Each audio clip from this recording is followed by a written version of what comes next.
Welcome to another episode of Breaking into Cybersecurity.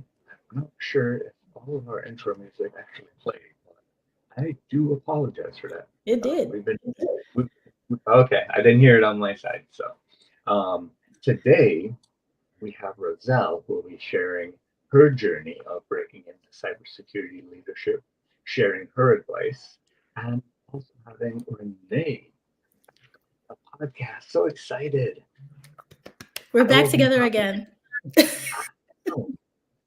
I will be dropping off, but I will let these two lovely ladies continue and love to hear about this story, Roselle. Thank you so much for coming on. Thank you for the invite. So, Roselle, it's exciting to have you on. I was able to take a look at your background on LinkedIn, and you have done some amazing work in the industry. I would love to have you start off by just telling us your career path. Like, how did you get to the point where you are today? Yeah, so it's been an interesting journey. So I started out in cybersecurity in 2004. I saw a job opening for a computer crime investigator, and I had zero background in any of the skills needed for it, and a lot of it was computer forensics. And I just convinced the hiring manager that I'd learn on the job, and I have an engineering degree from Princeton, and I just said, "Look, I can learn quickly." And the hiring manager was willing to give me a try. And part of what I agreed to was I will get these certifications while I'm on the job, which I did. So I want to say 600 something in the world for getting an ENCE, which is a computer forensic certification. So I was on that early. I had my CISSP in, I don't know, 2005, 2006. And so once I had those credentials, that helped with getting jobs in the future. And yeah, I really enjoyed doing the computer forensics. It was basically detective work on a computer, and I had those tech chops at the time. Like, those skills have atrophied at this point, but I really enjoyed being really down in the weeds with the technical work. And I did computer forensics in a couple different places, and eventually moved to the Department of Homeland Security in the division that was then called US CERT. Now it's CISA. And there I was leading malware and forensic analysis teams. I was also the product owner for a threat intelligence platform that we built internally. And this was before that term was even coined in the industry. I just had this crazy idea that all of the analysis that the different teams were doing should be in one spot so we could correlate. And I was able to bring it from my crazy idea to a product that was being used by the analysts internally and about 50 departments and agencies. And so that was a great experience in learning how to bring a product concept into fruition. And then from there, I moved to the Executive Office of the President. And this was during the Obama administration. And that was an amazing opportunity. So I was always trying to look at the strategic picture of how we could improve, how we could optimize. But I was never too far from what was happening on the tactical level. And during the government shutdown, I actually had to go back to doing analysis work on the night shift, no less, because half my team was furloughed. So that was a fantastic experience. Nerve-wracking, and we were 24/7. I was always checking in on the night shift when I wasn't working on it.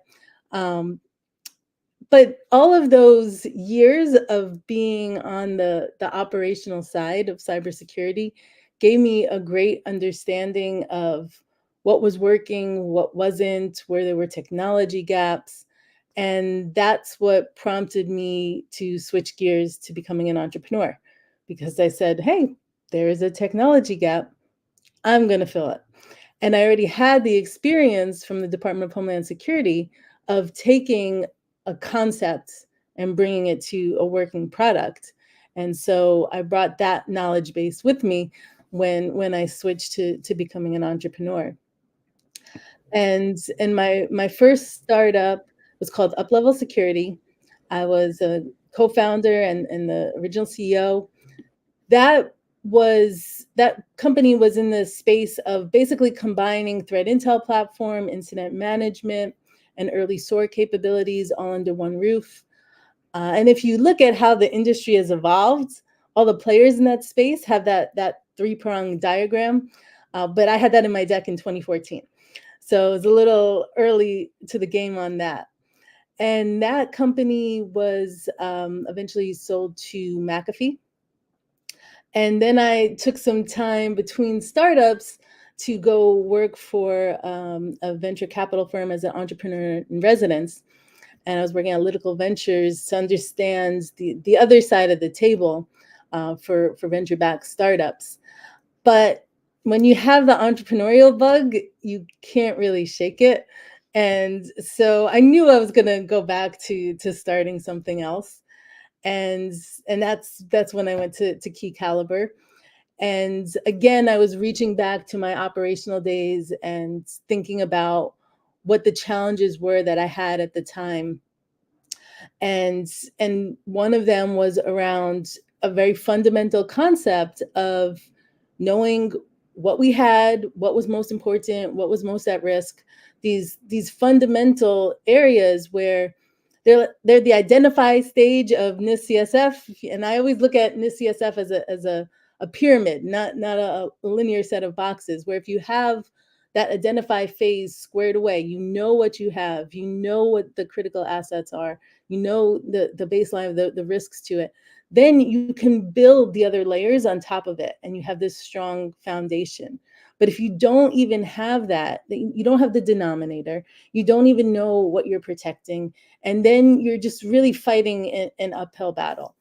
And so I wanted to address that, and I wanted to move us past all the manual tasks that were just commonplace.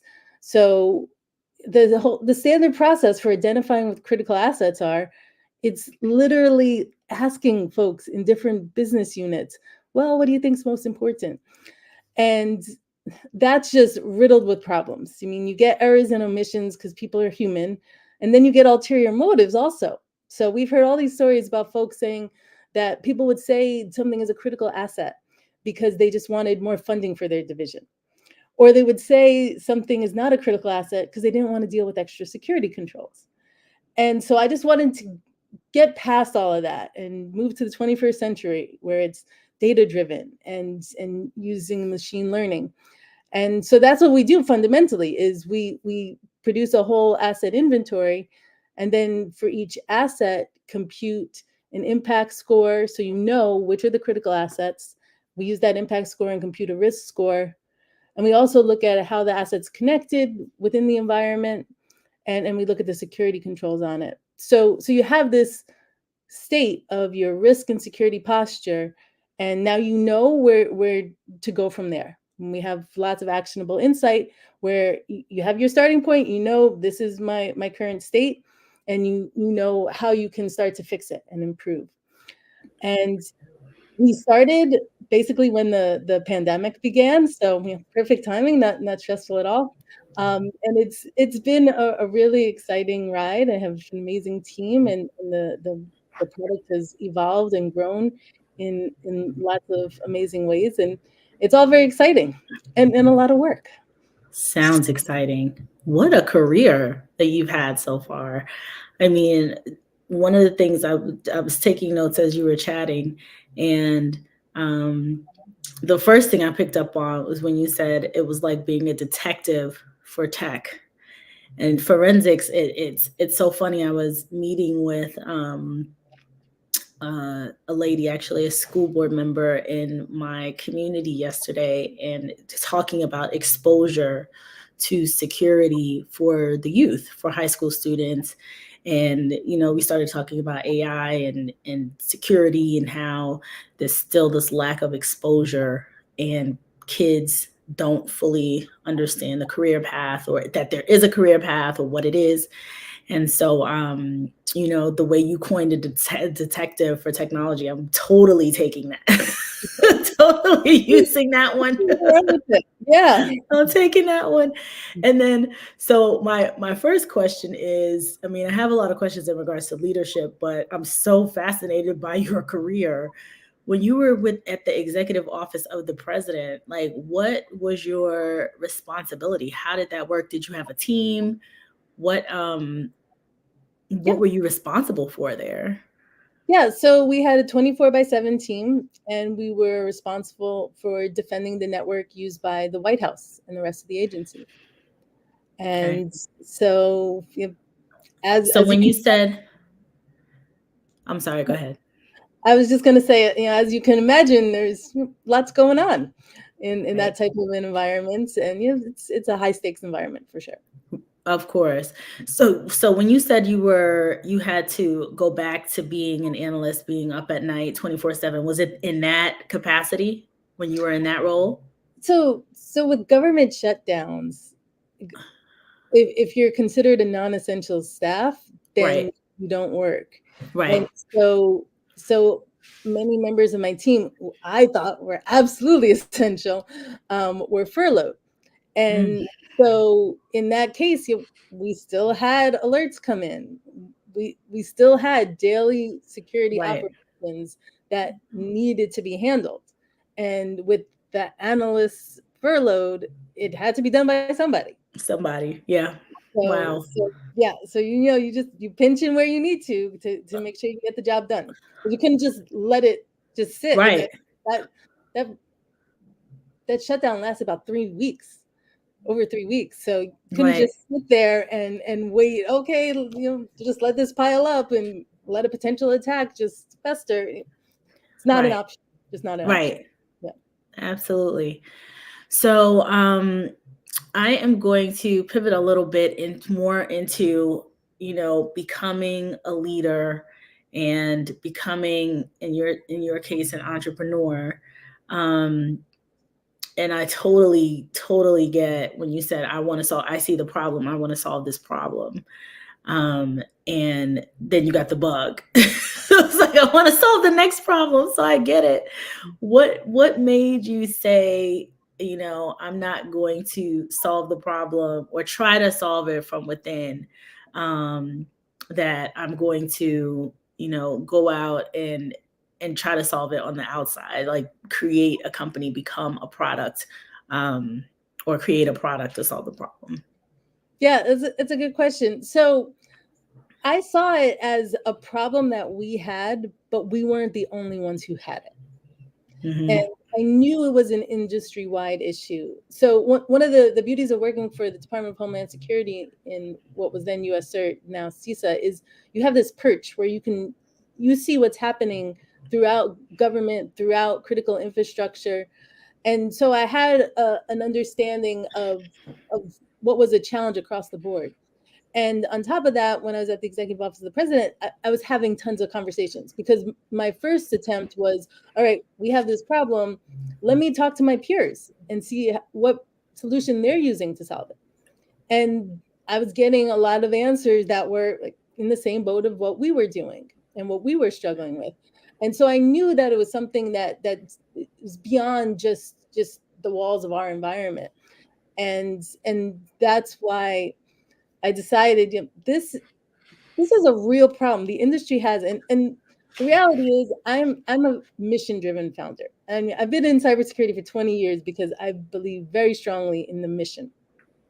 And so when I saw this industry-wide issue, I just had the audacity to say, okay, now this needs to be solved.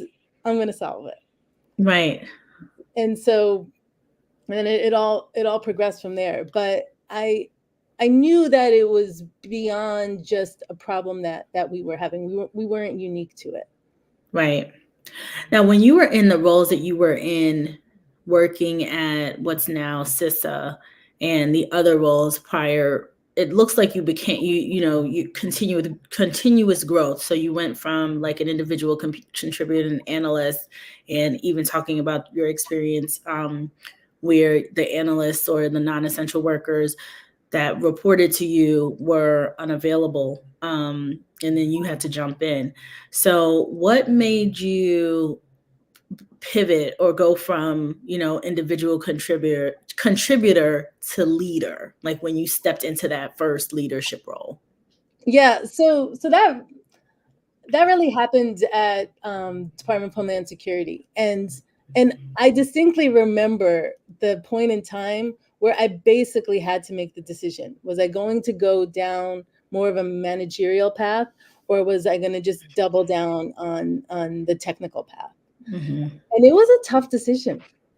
It was really a tough decision because I I enjoy doing the technical work, and I have a technical brain.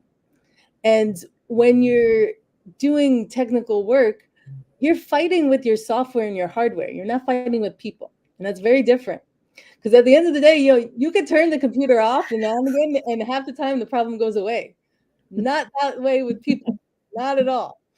And so it was a challenging decision because I knew that I would lose my technical skills, but the upside of it to me was I'd have more impact on the vision and on the strategy and on the long-term value that could be provided. And that was really what just tipped the scale in favor of going down the managerial road. What would you say to folks that are sitting right there in that moment? Like, with you making a decision saying, okay, I want to be more of the visionary, I want to do this. Like, were there things that you asked yourself when you were going through that process, that pivotal moment? Because there are some people who say, nope, I want to stay, I'll be the principal engineer, the principal architect, like go down that really, really technical path and just play with the technology. Stay away from the human problems, stick with Yeah. the technology problems. Yeah, it's very different. It's very different. And I would I love say, that. it all comes down to your values, what and your interests and your strengths, and whether you want to play to your strengths or maybe develop new skills. If the people side of it is not your forte, and it's different for everybody because you internally know your value system and Mhm. what is most important to you. And I Right. certainly know lots of really talented people that well into their career, no thought of being a manager. Just love being an individual contributor where they can just be heads down, get in as technical as they want, nerding out all day, and they love it. Right. And I get that. I mean, I was almost at that point, the point of making that decision. So I completely get it. Right. But then the other side of it, there are people that they want to start to be able to influence change within the organization, and it can sometimes be done as an individual contributor, but it's certainly more challenging. Yeah. And so it really comes down to personal preference. You talked about influence. How important would you consider influence as a skill, and why? Yeah, that's a great question. I I think it never hurts. Um, as someone who definitely would not consider it a strength, I think you can still manage without it. But if you are going to move into more of a managerial role, you do have to become more attuned to what's happening around you. When you're an individual contributor, you can just be heads down and just focus your day on hardware, software. But if you're going to be at a managerial level, then you have to understand and be able to read the room. So you have to know if people are unhappy with something, if there is an obstacle that's going to prevent you from getting to what you want to do. You have to be able to look at, all right, well, here's this roadblock right in front of me. What are the ways around it, over it, through it? Mhm. And that requires having more of a holistic view of the environment. Yeah. And then the next step of, once you have, it's sort of similar with security, where, you have the lay of the land, then you can start to develop a strategy to deal with that. And some of the strategy could be influence if you have that tool in your tool set. Right. But it first starts with being able to understand the macro view of it. And that was something that I learned, the hard way with everything. I think we all do at some point. I Yeah. mean, individual contributor or not, right? Some of the things that you talked about in terms of influence, because a lot of times, even as an individual contributor, you have to influence without authority. True. Or, you're working with your partners, your other, folks outside of security or outside of IT with the business, and, doing that kind of influence. So I think it works. It definitely is across the board, having to have that skill, but absolutely necessary for leadership. What would you say some of the critical skills? So we know that influence is a big one. Any other critical skills that people would be looking for? What do you think that a leader should have? Like you started, I think what's awesome about your background is not only did you lead within huge government organizations, but then stepped over to entrepreneurship. So you saw the combination of leading like the big team, the government in the government space, and then pivot over to startup world, which I know is almost like night and day when it comes to how fast you're moving. Well, you know what? You were at the White House, so that was pretty fast. But like, the different red tape, so to speak, that you would have on one end that, you can pretty much do whatever you want, more or less, right? As an entrepreneur. So I'm curious about the different skills that you would say you would need as an entrepreneurial leader versus even like a leader in a more corporate stable, so to speak, or setting. Yeah, you're right. It is night and day in many ways. Totally different. I mean, with being an entrepreneur, one of the most critical traits is resilience, because there is just something bad happening all the time. Yeah. All the time. And the number of obstacles that are thrown in front of you just is endless, absolutely endless. So being resilient, being thick-skinned and able to deal with rejection, that's absolutely essential, because it's happening all the time. When you're talking to investors, when you're talking to customers, when you're talking to employees that you want to hire, there's just constant rejection. And then there's always this tenuous situation of something looks great, it looks like it's going to come through, and then at the last minute it doesn't. And that can have such an impact on your direction, depending on how big it was and how badly it doesn't come through. So I would say that's really number one trait is resilience and optimism that you're going to get through it, and just also confidence in yourself. Mm-hmm. Because you're going to hear a million people telling you there's no chance. And they'll tell you in all sorts of ways, some very subtly and some very directly, but the message is the same. And so having that thick skin, but also that confidence to know they don't have the insight that you have. And this still has legs despite all of the people that are the naysayers. Right. And so those are some of the really key traits for being an entrepreneur. Mm-hmm. When you're in a large environment, then it's definitely very different. I mean, it's a chess game in a different way. So entrepreneurship is also a chess game, but it's a faster chess game, and there's just more that could move at any given time.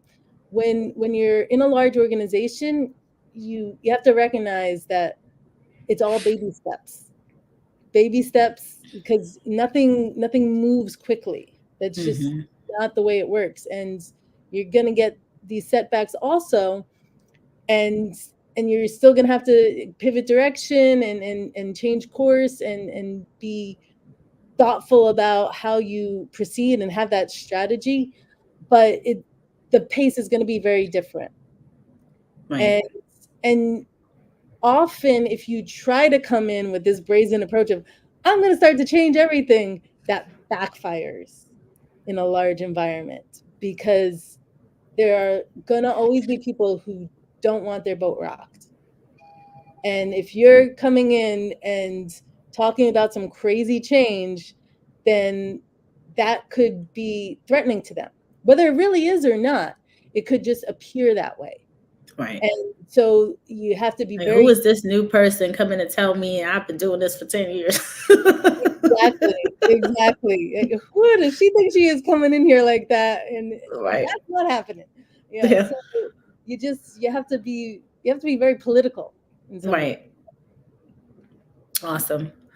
Well, Roselle, this has been so refreshing to speak to you and hear your varying backgrounds. Where you've the how you got into cybersecurity, where you started, and where you are right now, and the current position in the current company you're in now. That you co-founded this one too, right? Or you're the founder? Solo founder on this one. Solo founder. So awesome.